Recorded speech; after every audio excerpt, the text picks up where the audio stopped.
നാമം മഹത്വപ്പെടുമാറാകട്ടെ. മനുഷ്യര് ഇന്ന് പല കാര്യങ്ങളും അഡ്വാൻസായി, സോഷ്യൽ മീഡിയ അതുപോലെ തന്നെ ഇൻ്റർനെറ്റ് ഇവയൊക്കെയും ജീവിതത്തെ ഒത്തിരി സ്വാധീനിക്കുമ്പോഴും സമാധാനത്തോടും സന്തോഷത്തോടും മനുഷ്യന് ജീവിക്കുവാൻ പറ്റാത്തൊരു സാഹചര്യമാണ്. അതിൻ്റെ പ്രധാനപ്പെട്ട കാരണം ഓരോ വ്യക്തികൾ തന്നെയാണ്. കുടുംബജീവിതത്തിൽ എന്തുകൊണ്ടാണ് നമുക്ക് സന്തോഷത്തോടും സമാധാനത്തോടും ജീവിക്കുവാൻ സാധിക്കാത്തത്, അതുപോലെ തന്നെ സംതൃപ്തി ഇല്ലാതെ ജീവിക്കുന്നത്?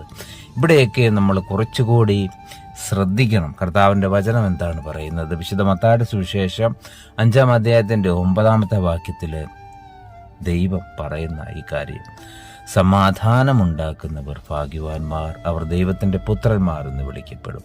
ഇത്ര വലിയൊരു പദവി ദൈവം നമുക്ക് തരുമ്പോൾ കർത്താവിൽ പ്രിയരെ, സമാധാനത്തെ നഷ്ടപ്പെടുത്താതെ കെടുത്താതെ സമാധാനം ഉണ്ടാക്കാനാകുവാൻ നമ്മളെ ദൈവം സഹായിക്കട്ടെ. ഈ വചനത്താൽ ദൈവം നമ്മെ